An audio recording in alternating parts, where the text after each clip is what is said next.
Hello students, आज मैं एक नया वीडियो लेके आई हूँ जो कि है इको का पुराने सेट पेपर्स में से जून जुलाई 2019 का पेपर सेट। कॉलेज के जो एग्जाम्स होते हैं उसमें मैक्सिमम टाइम देखा गया है कि पुराने पेपर्स में से ही क्वेश्चन रिपीट होते हैं। तो मैं बोलूँगी कि तुम पुराने क्वेश्चन पेपर के जो क्वेश्चंस है वही रिफर करके जाओ तो डेफिनेटली तुम्हारा पेपर बेस्ट ही जाएगा, ये श्योरिटी के साथ मैं बोल सकती हूँ। क्योंकि मैंने भी अपने कॉलेज टाइम्स में यही किया था, पुराने जो पेपर सेट्स थे वही क्वेश्चन करके जाती थी और वही क्वेश्चन आते थे। ठीक है, तो मैं 2019 का आज पेपर सॉल्व करवा रही हूँ इको का। इसमें फर्स्ट क्वेश्चन है, from below which point is consider in the monetary policy. ये एमसीक्यूज है 1 मार्क का। बहुत सारे ऑप्शंस थे, उसमें से राइट ऑप्शन है मनी सप्लाई। ठीक है, मॉनेटरी पॉलिसी में कौन सी चीजें इंक्लूडेड होती है, तो मनी सप्लाई इंक्लूडेड होती है। ठीक है, फिर सेकंड क्वेश्चन है, ये भी 1 मार्क का है, any 2 features of capitalism. 2 he feature बोले हैं तो भी मैंने 3 फीचर्स लिख दिए हैं कि कौन से 3 फीचर्स है कैपिटलिज्म के। तो right to private property, capitalism क्या होता है, जो प्राइवेट चीजें होती है वो, ठीक है, प्राइवेट ओनरशिप होती है वो। फिर राइट टू प्राइवेट प्रॉपर्टी के ऊपर राइट होना। राइट टू इनहेरिटेंस, इनहेरिटेंस मतलब वारसाघात में चीज़ें मिलती है वो, जैसे कि ग्रैंडफादर की थी वो फादर को मिली, फादर की है अभी वो सन को मिलेगी, ऐसे इसको बोलते हैं इनहेरिटेंस। फिर है इकोनॉमिक फ्रीडम, अभी प्राइवेट होगी चीज़ है तो उतनी फ्रीडम अपन को ज़्यादा मिलेगी, तो इसमें पैसों के रिलेटेड बहुत सारी फ्रीडम होती है। इकोनॉमिक मतलब पैसों के रिलेटेड फ्रीडम। फिर परफेक्ट कॉम्पिटिशन, परफेक्ट कॉम्पिटिशन अपन ने 12th में पढ़ा ही है कि क्या होता है। ठीक है, परफेक्ट कंपटीशन मतलब जितना मेरा डिमांड है उतना ही मेरा सप्लाई होगा, ऐसे अज्यूम करके अपन चलते हैं। ठीक है, इसको बोलते हैं परफेक्ट कंपटीशन। फिर क्वेश्चन नंबर 3 है, which are the macro economic component affecting business environment. कौन से मैक्रो इकोनॉमिक कंपोनेंट है जो बिजनेस इन्वायरमेंट को इफेक्ट करते हैं। Evaluate the effects on the business, business पे उसके क्या इफेक्ट्स है वो भी तुमको इवेल्युएट करने के हैं। ठीक है, इसमें 15 मार्क्स का ये क्वेश्चन है तो बहुत इलॉबरेट हो जाता अगर मैं लिखती, तो इसके लिए मैंने पेज नंबर बता दिया है। पेज नंबर 10 है तुम्हारे टेक्स्ट बुक का, तो उसको रिफर करेंगे अपन। ठीक है, पेज नंबर 10 क्या दिया हुआ है, macro economic factor there impact on the business fortunes. Macro economic के कौन कौन से फैक्टर्स है और उसके इम्पैक्ट्स क्या है बिजनेस फॉर्च्यून्स पर। ठीक है, ये पैरा लिखने की जरूरत नहीं है, बस ये देख लीजिए। We discuss below some of the main macro economic factor which affect business operation. ये बहुत सारे फैक्टर्स इन्होंने डिस्कस किए हैं जो कि इफेक्ट करते हैं। फर्स्ट है उसमें से economic growth rate, a steady and sustained high growth rate economic leading to steadily rising income generate increasing demand for various goods particularly in the consumer durable sector। अभी क्या हो रहा है, स्टेडी और सस्टेन मतलब लगातार हाई ग्रोथ रेट हो रही है इकोनॉमी की, इसकी वजह से क्या हो रही है, लोगों की इनकम बढ़ रही है तो डिमांड भी बढ़ेगी बहुत सारे गुड्स की, पर्टिकुलरली जो कस्टमर गुड्स है उसकी। ठीक है, मैं फिर से रिपीट कर रही हूँ, उन्होंने क्या बोला है कि अगर हाई ग्रोथ रेट होगी तुम्हारी तो फिर तुम्हारी इनकम भी बढ़ेगी, अगर इनकम बढ़ेगी तो तुम्हारी डिमांड भी बढ़ेगी, अगर डिमांड बढ़ी तो जो कस्टमर गुड्स की डिमांड है वो भी बढ़ेगी। This obviously give initiative to business activity in this sector, मतलब बिजनेस एक्टिविटी भी तुम्हारी बढ़ेगी। It has been the general experience that period of high economic growth rate are usually accompanied by rising demand for various type of automobiles, 2-wheelers and 4-wheeler, air conditioner, refrigerator, LED TV sets, latest type of mobile phone। अभी किन किन चीज़ों की demand है वो ज़्यादा बढ़ती है उसके एग्जांपल्स दिए हुए, 2-wheeler हो गया, 4-wheeler, फिर एयर कंडीशनर, रेफ्रिजरेटर, ये बहुत सारे एग्जांपल्स दिए हुए, ये तुम लिख सकते हो। In short economic growth rate पे क्या लिखना है, ग्रोथ रेट बढ़ेगी तो तुम्हारी इनकम बढ़ेगी, इनकम बढ़ेगी तो डिमांड बढ़ेगी, डिमांड बढ़ेगी तो कस्टमर गुड्स बढ़ेंगे, और बहुत सारे एग्जांपल दिए कि कौन कौन से गुड्स की डिमांड बढ़ सकती है। डन। फिर सेकंड तुमको दिया है saving and investment rate. Saving और इन्वेस्टमेंट रेट के अंदर क्या है, business prospectors in the economy are also considerably affected by the rate of saving and investment. अभी बिजनेस है वो सेविंग से भी इफेक्ट करता है, किस तरीके से वो आगे बताएंगे। Large scale investment made in various type of productive activity lead to increase in employment.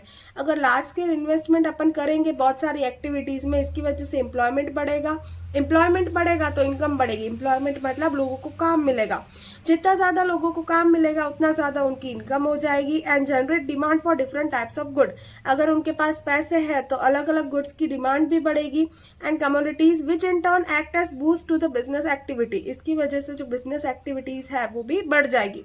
ठीक है, क्या बोला है, अगर लार्ज स्केल इन्वेस्टमेंट अपन करेंगे तो लोगों को काम मिलेगा, लोगों को काम मिलेगा तो उनकी इनकम बढ़ेगी, इनकम बढ़ेगी तो फिर डिफरेंट गुड्स की जो उनकी डिमांड है वो भी बढ़ेगी। अगर डिमांड बढ़ी तो सारे बिजनेस क्या हो जाएंगे, हाई डिमांड पे हो जाएंगे और वो अच्छे से चलेंगे। In other words higher investment lead to higher growth rate. तो अपन ऐसा बोल सकते हैं कि अगर ज़्यादा इन्वेस्टमेंट करेंगे तो ज़्यादा ग्रोथ रेट हो सकती है, एंड लोअर इन्वेस्टमेंट करेंगे तो स्लोअर इकोनॉमिक ग्रोथ होगी। अगर इन्वेस्टमेंट तुम्हारी कम है तो फिर तुम्हारी जो इकोनॉमिक ग्रोथ है वो भी क्या हो जाएगी, स्लो। डन, इतना पॉइंट लिखोगे वो भी बहुत सफिशिएंट है, इससे ज़्यादा लिखने की इसमें ज़रूरत नहीं है। फर्स्ट अपन ने पढ़ा इकोनॉमिक ग्रोथ रेट, सेकेंड पढ़ा सेविंग एंड इन्वेस्टमेंट। अभी थर्ड है inflation. Inflation is the monetary phenomena and is commonly defined as sustained increase in the general price level, mainly because of increase of total money supply which lead to increase in purchasing power of the people। यहाँ तक क्या बोला इन्होंने, inflation मतलब कि कोई भी goods के भाव बढ़ना। ठीक है, भाव क्यों बढ़ रहे हैं, क्योंकि जो मनी सप्लाई थी मार्केट में वो बढ़ गई है। मनी सप्लाई बढ़ेगी तो लोगों की परचेजिंग पावर बढ़ेगी, परचेजिंग पावर बढ़ी मतलब जो डिमांड है गुड्स और सर्विस की वो भी बढ़ेगी। ठीक है, डिमांड बढ़ेगी तो ऑटोमेटिकली जो प्राइस है गुड्स एंड सर्विसेज के वो बढ़ जाएंगे। फिर से रिपीट कर रही हूँ, इन्फ्लेशन मतलब जो तुम्हारे प्रोडक्ट है उसकी प्राइस बढ़ना। ठीक है, क्यों बढ़ेगी, क्योंकि जो सप्लाई है मनी की वो बढ़ रही है। ठीक है, यहाँ पे लिखा है टोटल मनी सप्लाई वो इंक्रीज होगी। इसकी वजह से क्या इंक्रीज होगा, increase in purchasing power of the people, लोगों की जो परचेसिंग पावर है वो इंक्रीज होगी। और consequently increase in demand for goods and commodities, इसकी वजह से क्या इंक्रीज होगा, जो डिमांड है गुड्स और कमोडिटीज भी वो भी इंक्रीज हो जाएगी। But as there is no immediate and proportionate increase in production, पर तुम्हारा जो प्रोडक्शन है वो तो नहीं बढ़ा है और सप्लाई ऑफ गुड्स भी नहीं बढ़ा है, तो प्राइस लेवल शोज अ सस्टेन प्राइस, इसकी वजह से जो प्राइस है वो तुरंत बढ़ जाती है। 3 पॉइंट पढ़े, economic growth rate, saving and investment and inflation. Done, inflation में इतना लिखोगे तो भी बहुत सफिशिएंट है। अभी फोर्थ पॉइंट, इसमें इन्फ्लेशन बहुत बड़ा समझाया है पर 15 मार्क्स का है, तो इस हिसाब से ये बहुत ही बड़ा आंसर है। तो तुम कुछ कुछ पॉइंट्स लिखोगे शॉर्ट करके तो भी चलेगा, थोड़ा बहुत पढ़ लेना, जो तुमको याद रहे वो भी तुम लिख सकते हो। फिर है फिस्कल इम्बैलेंस। ठीक है, इसमें it has been seen that most of the developing countries the government seek to attain a high rate of investment by taking resource of the policy of deficit financing. ठीक है, क्या बोला है कि बहुत सारी जो डेवलपिंग कंट्रीज होती है वो हाई रेट ऑफ इन्वेस्टमेंट चाहती है, मतलब अपने देश में बहुत अच्छा इन्वेस्टमेंट करना चाहती है। इसके लिए जो उनकी पॉलिसी है वो हमेशा डेफिसिट में ही चलती रहती है। डेफिसिट मतलब क्या है, माइनस में चलना। ठीक है, मतलब उनको बाहर बहुत सारी लोन चुकानी पड़ती है, बाहर से लोन ली हुई होती है इन्वेस्टमेंट करने के लिए, वो सारी बहुत चुकानी पड़ती है। डेफिसिट एंड सरप्लस पड़ा तो है ही। ठीक है, which in course of time result in high fiscal deficit. ठीक है, इसकी वजह से बहुत डेफिसिट हो जाती है अपनी फिस्कल पॉलिसी में। डेफिसिट मतलब कमी। In recent year in the number of developed as well as developing country fiscal deficit has reach to unsustainable and unmanageable level. क्या बोला है, डेवलप बोलो या फिर डेवलपिंग कंट्रीज बोलो, दोनों में डेफिसिट बहुत हो रही है, फिस्कल डेफिसिट बहुत ही हो रही है। Fiscal deficit implies budgetary deficit plus borrowing from other sources internal and external. Fiscal deficit मतलब क्या होता है, बजटरी डेफिसिट मतलब तुम्हारे बजट में कमी है, इसके लिए तुमको बाहर से पैसे खरीदने पड़ते हैं। Borrowing from all sources internal and external, अंदर के सोर्स हो चाहे बाहर के सोर्स हो, वहां से तुमको पैसे उठाने पड़ते हैं, इसको बोलते हैं fiscal deficit. In modern time in the concept of fiscal deficit and not a budgetary deficit which is true and reliable indicator of government finance of the nation. Government कैसे फाइनेंस को मैनेज कर रही है ये deficit देख के अपन को पता चलता है। इन शॉर्ट अपन को फिस्कल डेफिसिट में क्या देखना है कि गवर्नमेंट क्या चाहती है, अपने देश में बहुत ज़्यादा ही इन्वेस्टमेंट हो, ज़्यादा इन्वेस्टमेंट होगा तो लोगों को काम ज़्यादा मिलेगा, लोगों को काम ज़्यादा मिलेगा तो उनकी इनकम अच्छी होगी। अभी अच्छा इन्वेस्टमेंट करने के लिए उनको क्या बाहर से लोन उठानी पड़ती है या फिर पैसे उठाने पड़ते हैं, इसकी वजह से अपना फाइनेंस है वो क्या होता है, डेफिसिट में चला जाता है। ठीक है, इधर डिफाइन भी दी हुई है, फिस्कल डेफिसिट में बजटरी डेफिसिट भी आ गया, जिसके अंदर क्या आता है, सारे borrowings from all the sources of internal and external, अंदर से भी अपन ने जो पैसे उठाए वो भी और बाहर से भी जो पैसे उठाए वो दोनों इसमें इंक्लूडेड होते हैं। डन, फोर्थ पॉइंट था फिस्कल इम्बैलेंस। फिर फिफ्थ पॉइंट है बैलेंस ऑफ पेमेंट डेफिसिट। इसके अंदर क्या है, chronic deficit in the balance of payment deficit particularly on the current account has rightly been consider undesirable for the business activity. बोला है कि अगर ज्यादा ही डेफिसिट है तुम्हारे बैलेंस ऑफ पेमेंट में तो ये डिजायरेबल नहीं है, अनडिजायरेबल है बिजनेस एक्टिविटी के लिए। मतलब कि तुमको इसमें सुधार लाने चाहिए ताकि तुम्हारी बिजनेस और अच्छे से चले। Budgetary deficit in the excess of total, अभी बजटरी डेफिसिट क्या होता है, जो एक्सेस ऑफ टोटल एक्सपेंडिचर है ओवर टोटल रिसिप्ट। ठीक है, अभी एक्सपेंडिचर में रेवेन्यू भी आ गया और कैपिटल। रेवेन्यू मतलब जो 12 महीने के लिए होता है वो, कैपिटल मतलब जो 12 महीने के ज्यादा के खर्चे होते हैं वो भी आ गए। ओवर टोटल रिसिप्ट मतलब क्या है कि तुम्हारी रिसिप्ट कम है और एक्सपेंडिचर ज्यादा है। एक्सेस ऑफ टोटल एक्सपेंडिचर मतलब टोटल एक्सपेंडिचर ज्यादा है टोटल रिसिप्ट से। देखो इधर तुमको इक्वेशन भी दी हुई है, budgetary deficit is equal to total expenditure minus total receipt. Expenditure है तुम्हारा, उसमें से रिसिप्ट को माइनस करोगे। And fiscal deficit, fiscal deficit मतलब क्या है, ऊपर भी अपन ने पढ़ा। बजटरी डेफिसिट उसमें प्लस करना है अपन को borrowing from all the sources internal and external. जितनी भी तुमने बोरोइंग्स की है, चाहे वो इंटरनल हो चाहे वो एक्सटर्नल हो, वो सारी तुमको प्लस करनी है। ठीक है, रिपीट कर रही हूँ, बजटरी डेफिसिट मतलब एक्सपेंडिचर माइनस रिसिप्ट। ठीक है, और फिस्कल डेफिसिट मतलब जो बजटरी डेफिसिट तुम्हारा आया है उसमें प्लस करना है जितने भी तुमने इंटरनल और एक्सटर्नल से बोरोइंग्स उठाई है वो। डन हो गया फिफ्थ पॉइंट, इतना ही। अभी नेक्स्ट पॉइंट है जनरल इकोनॉमिक कंडीशन। तुम्हारी इकोनॉमिक कंडीशन कैसी है, जैसे इसमें बोला है कि कैपिटलिस्ट इकोनॉमी में तुमको बूम और रिसेशन ये दोनों की फेज स्टडी करनी पड़ती है। वो किस में डिपेंड करता है, ट्रेड साइकिल में। ठीक है, बूम मतलब तेजी, रिसेशन मतलब कि डाउन, तेजी से थोड़ा कम। ठीक है, मतलब डाउन डाउन आ रहा है। फिर रिसेशन के बाद क्या आता है, डिप्रेशन। अभी ये भी तुमको समझाया हुआ है, बूम क्या होता है, रिसेशन क्या होता है, तो एक बार अपन पढ़ लेते हैं। इधर क्या है, द एक्सपांशन फेज और the prosperity phase. Expansion phase बोलो या फिर प्रॉस्पेरिटी मतलब आगे बढ़ रहे वो वाला फेज बोलो। ठीक है, from the view point of business activity the first phase of the business cycle that is prosperity phase. अगर बिजनेस के हिसाब से अपन सोचे तो फर्स्ट फेज है वो कौन सा होता है, प्रॉस्पेरिटी का। Is ideal which is mainly characterised by increase production. इसमें क्या होता है, तुम्हारा प्रोडक्शन इंक्रीज होता है, लार्ज कैपिटल इन्वेस्टमेंट होता है, बहुत ज्यादा इन्वेस्टमेंट होता है इन बेसिक इंडस्ट्रीज, छोटी मोटी इंडस्ट्रीज बोलो, या फिर न्यू प्रोडक्ट इन्वेंशन, नए नए प्रोडक्ट के इनोवेशन होते हैं। फिर expansion of bank credit, bank से उधारी भी ज्यादा लेते हैं अपन क्योंकि अपन को एक्सपांशन करना है, आगे बिजनेस को बढ़ाना है। राइजिंग प्राइसेस, प्राइसेस भी बहुत ज्यादा बढ़ते हैं। राइजिंग प्रॉफिट, प्रॉफिट भी बहुत ज्यादा बढ़ते हैं। एंड राइजिंग एम्प्लॉयमेंट, और एम्प्लॉयमेंट भी बहुत ज्यादा बढ़ते हैं। There is a general feeling of optimism amongst the traders, businessman and industrialist. It is the stage of rapid expansion in overall economic activity. जितनी भी एक्टिविटीज हो रही है बिजनेस में, उन सब में क्या होता है, एक्सपांशन होता है, आगे बढ़ते रहते हैं।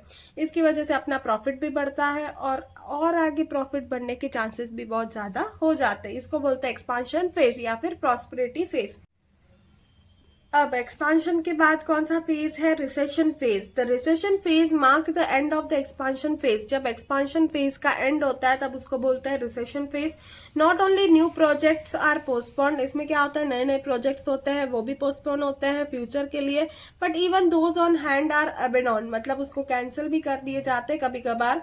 There is panic in the stock market, stock market में बहुत पैनिक हो जाता है, मतलब ऊपर नीचे बहुत सारे वैल्यूज होती है शेयर की, वो होती रहती है। And equities continues to remain dull, और कोई भी इंटरेस्टेड नहीं होता है न्यू इक्विटीज खरीदने के लिए। Bank also get panicky, panicky मतलब वो भी कंफ्यूजन में रहती है। And refuse to advance new loan, और कोई भी न्यू लोन को वो नहीं आगे बढ़ाती है। देयर इज दस कॉन्ट्रैक्शन ऑफ क्रेडिट, क्रेडिट मतलब उधारी, उधारी में कोई भी लोन नहीं देते हैं वो। विच स्टॉप बिजनेस एक्सपांशन, अभी बिजनेस को पैसा ही नहीं मिलेगा तो एक्सपांड नहीं कर पाएंगे, तो ऑर्डर आर कैंसल्ड, जो ऑर्डर्स है न्यू न्यू वो भी कैंसिल किए जाते हैं। And worker are laid off, अगर ऑर्डर ही नहीं लेंगे अपन तो वर्कर क्या काम करेंगे, तो उनके पास भी काम की कमी आ जाती है। ये होता है रिसेशन फेज। डन, फिर नेक्स्ट है डिप्रेशन फेज और contraction phase. During depression there is overall reduction in economic activity which are at the low ebb. Depression में क्या होता है, जितनी भी इकोनॉमिक एक्टिविटी अपनी वो एकदम नल हो जाती है, मतलब जीरो हो जाती है। Depression is characterised by the sharp reduction in production, production एकदम ही तुम्हारा गिर जाता है। मैसिव अनएम्प्लॉयमेंट, बहुत ज्यादा ही बेरोजगारी आ जाती है। फॉलिंग प्राइजेस, प्राइजेस भी बहुत ज्यादा लेवल पे नीचे गिरते हैं। लो वेजेस, वेजेस भी लो हो जाते हैं। कॉन्ट्रैक्शन ऑफ बैंक क्रेडिट, मतलब बैंक भी उधारी पे माल अब नहीं देती है। माल पैसे नहीं देती है। अ high rate of business failure, business के फेल होने के चांसेस बहुत ज़्यादा है। And N atmosphere of overall pessimism, मतलब हर जगह नेगेटिविटी देखने को बहुत मिलती है, मतलब कोई भी बिजनेस अच्छे से रन नहीं कर रहा होता है। A decline in investment, investment भी अच्छे से नहीं होता है। And production is accompanied by the reduction in the volume of employment leading to low level of customer demand. अभी अच्छे से बिजनेस ही नहीं हो रहा है तो वर्कर न्यू प्रोडक्ट की डिमांड भी नहीं करेगा, डिमांड भी नहीं होगी, तो फिर सारा बिजनेस है वो ठप हो जाएगा, मतलब थोड़े टाइम के लिए बिजनेस अच्छे से रन नहीं कर पाएगा। तो इसको क्या बोलते हैं? डिप्रेशन। फर्स्ट पढ़ा अपन ने, बूम भी बोल सकते हो उसको, या फिर एक्सपांशन प्रॉस्पेरिटी फेज भी बोल सकते हैं। सेकंड अपन ने क्या पढ़ा? Recession phase. फिर थर्ड पढ़ा अपन ने डिप्रेशन फेज या फिर कॉन्ट्रैक्शन फेज। अभी फोर्थ है रिकवरी। रिकवरी मतलब जो एकदम डिप्रेशन आ गया है उसको अभी रिकवर कर रहे हैं, अभी आगे बढ़ने की ट्राई कर रहे हैं। Depression phase described about does not remain a permanent phenomena. अभी डिप्रेशन हर समय परमानेंट तो नहीं रह सकता, कभी ना कभी फिर से मार्केट में तेजी तो आएगी ही।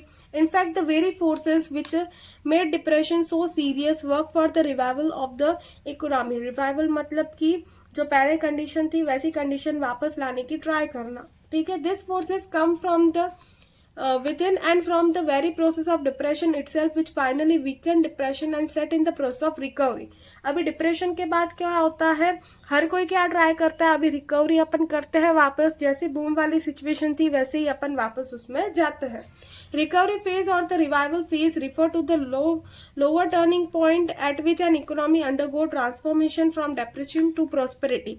क्या बोलते हैं इसको? डेप्रिसिएशन से तुमको प्रॉस्पेरिटी में जाना है तो ये एक पॉइंट है, उसको बोलते हैं रिकवरी, ठीक है। यहाँ पे तुम्हारा डिप्रेशन है, वहां से तुमको बूम में जाना है या फिर प्रॉस्पेरिटी में जाना है, तो रिकवरी एक पॉइंट है, वहां से होते हुए भी तुम जा सकते हो। There is mainly because of operation of following factor, ठीक है।